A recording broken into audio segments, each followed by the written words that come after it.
HIV itu singkatan dari Human Immunodeficiency Virus. Penyakit. Virus yang mematikan. Enggak punya virus. Virusnya. Iya, virus. HIV adalah virusnya, terus AIDS adalah penyakitnya. HIV/AIDS itu kelainan sistem imun pada tubuh yang disebabkan karena virus HIV. Mematikan lah penyakitnya. HIV itu kan penyakit yang paling berbahaya menular kan. Saya kira kalau sekarang udah masyarakat umum sih udah pada tahu. Virus yang berasal dari kera yang menular, terus akhirnya infeksi manusia, dan sampai sekarang belum ada yang bisa obat yang bisa nyembuhin. Pak, Bapak tahu tentang HIV/AIDS nggak? HIV/AIDS? Nggak tahu. Sudah lupa ya. Tapi pernah dengar nggak? Pernah. Oke. Untuk bantuan dari Australia itu. Ibu tahu nggak tentang HIV/AIDS? Orang ngerti yang kenalin orang ngerti. Mas, Anda pernah dengar tentang HIV/AIDS? Sangat sering saya mendengarkan HIV/AIDS. Iya, pernah dengar. Sangat. Apa itu HIV/AIDS? Apa itu menurut Mas? Penyakit karena sering bercinta dan sering menyuntikkan sesuatu di dalam tubuhnya. Ibu tahu tentang HIV/AIDS nggak? Betul ya? Saya apa? Tapi udah pernah dengar belum? Belum. Bapak pernah dengar tuh HIV/AIDS? Enggak. Pernah dengar? Enggak pernah. Atau paling enggak pernah tahu atau bagaimana? Enggak pernah, enggak pernah lihat ya. Tahu nggak tentang HIV/AIDS? Ya cuman mungkin dari informasi ya, dikit-dikit lah, mungkin dari koran atau apa gitu, dari puskesmas apa itu kayak gitu. HIV/AIDS itu apaan sih? Ya mungkin penyakit-penyakit yang itu seperti apa, ya seperti penyakit itu ya yang banyak di itu, seperti apa, orang yang sering seks gitu mungkin ya, kurang tahu itu ya, kurang lebihnya kayak gitu, tapi nggak begitu adalah itu. AIDS itu kan penyakit menular seks yang apa sih? Boleh dikasih?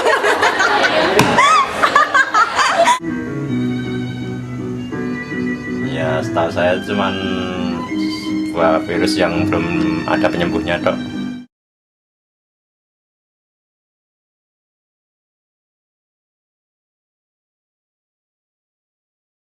Penularan HIV/AIDS itu melalui 4 cairan darah, cairan vagina, air mani, dan air susu ibu. Cek bebas, jarum suntik,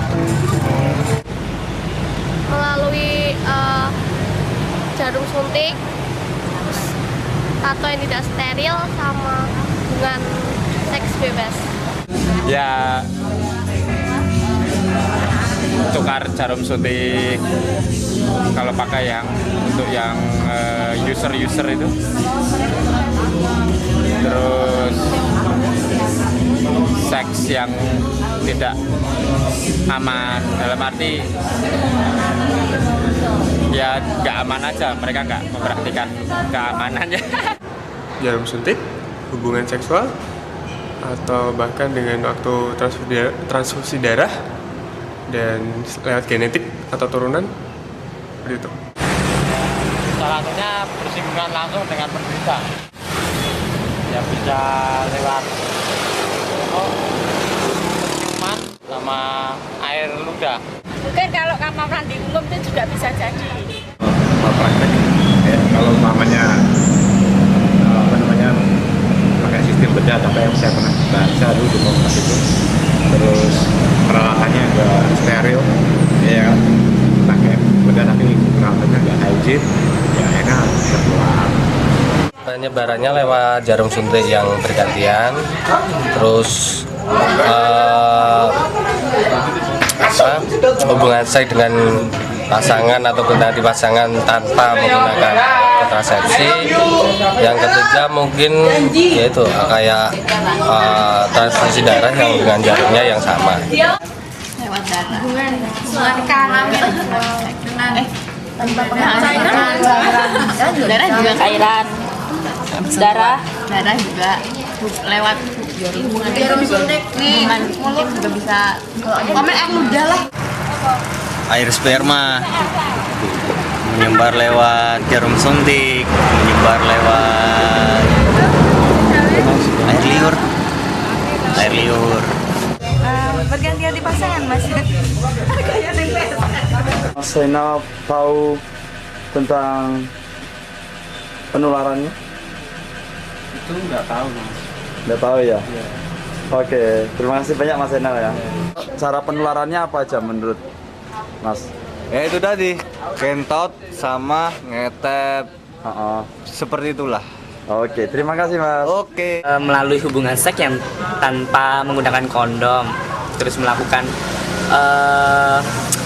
seks bebas juga tanpa kondom, dan melakukan jarum suntik bersama tanpa disterilkan terlebih dahulu.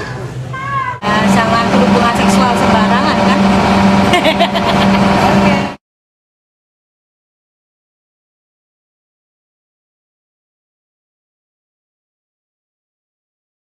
Menurut aku untuk mengurangi tingkat penularan HIV/AIDS yang jelas, karena aku seorang waria, aku harus bisa benar-benar seks secara aman, misalkan memakai kondom, Melakukan hubungan seks tanpa bergonta-ganti pasangan, terus melakukan hubungan seks dengan menggunakan kondom. Bagi pengguna nafsa, penyuntikan obat dalam tubuhnya itu harus menggunakan jarum yang sudah disterilkan, Mbak. Oke, terima kasih. Ya. Banyak sih Mbak. Salah satunya kalau kita berhubungan seks ya pakai kondom itu tadi Mbak. Ya jangan sampai lah gonta-ganti tapi pasangan. Kan jangan sampai hubungan seks. Kalau belum di luar nikah jangan sampai gila. Dosa tahu Mbak. Terus ini Mbak. Selain itu cara ya kita harus benar-benar berperilaku yang pakai normal lah. Nggak usah lah yang namanya tubuh ditato kayak gitu kan nggak penting banget. Terus pakai narkotika juga nggak penting banget kan. Anak muda kayak gitu bodoh amat. Amin ya Allah. Capek. Kira-kira cara untuk mengurangi penyebaran virus tersebut bagaimana Mas? Secara nggak langsung ya kita mengurangi hubungan intim. Seperti kami ini ya cuma nostalgia biasa. Setelah itu ya sampai pagi, katakanlah sampai pagi begadang dan kembali seperti tempat semula. Sementara untuk pembuatan pemakaian narkoba suntik-suntikan itu ya kalau bisa dihindari, hanya sebatas minum bir aja lah, katakan hobi-hobi anak ngetren sekarang. Mbaknya mau nambahin ya? Kalau menurut saya tetap setia dengan pasangannya dan harus menjaga hubungan dengan pasangannya tersebut. Kalau bisa memakai alat kontrasepsi. Saya ingat nama Loren kemarin itu pernah ngomong di TV akan ada perempuan Indonesia yang menemukan obat HIV. Iya. Dan itu di dunia tidak ada kecuali perempuan orang Indonesia itu. Dan itu saya pikir sangat menarik. Sudah beristri, kalau yang sudah beristri itu ya jangan selingkuh. Satu, yang masih muda-muda ya diusahakan jangan jajan. Yang belum menikah loh ya. Yang pertama yang jelas, kalau misalnya kita menginginkan bersenggama menggunakan kondom, itu yang pertama. Kemudian kalau kita belum menginginkan hubungan senggama ya menurut saya tidak terlalu beresiko kalau sekedar seperti petting, kemudian kiss, friends kiss atau lain sebagainya, istilah-istilah dari orang-orang yang berhubungan. Kira-kira gimana ya cara untuk mengurangi persebaran virus tersebut? Ya kalau itu mah kurang tahu, dokter aja belum tahu kok. Yang paling penting itu satu, semakin mendekatkan diri pada Tuhan.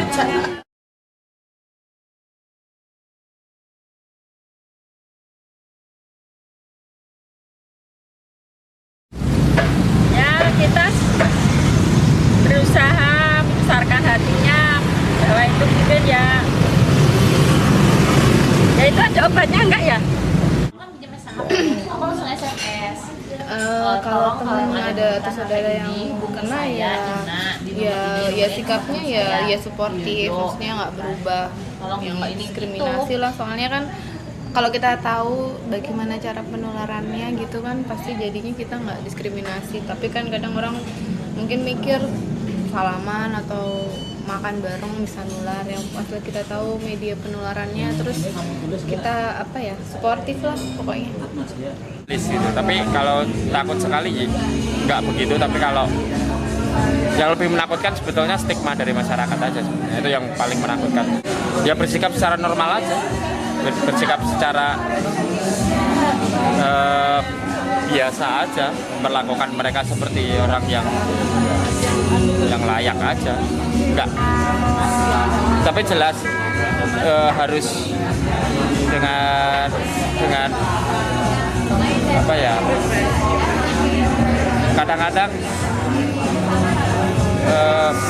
yang parah itu sebetulnya karena mereka nggak tahu harus bagaimana, itu yang parah sebetulnya. Kalau kita memberi pengertian harus begini, itu pikir nggak begitu masalah hidup di tengah-tengah orang kota. Oke, semangat Mas Li. Oke, terima kasih kembali. Sikap saya ya gimana ya, menasihati lah biar tidak tersangkit kayak gitu lagi, harus berjuang biar tidak terkena lagi. Tapi sebetulnya tuh masih bisa hidup cukup lama tuh. Cuman dia harus sedikit berubah cara hidup, seperti merokok harus berhenti, dan dengan cara hidup dia suka pesta-pesta. Ya sebaiknya kita jangan jauhin dia, kita tetap merangkul dia agar dia tuh bisa memotivasi dirinya tuh untuk ya mempunyai semangat hidup lah. Kalau holding hands atau apa itu nggak apa-apa.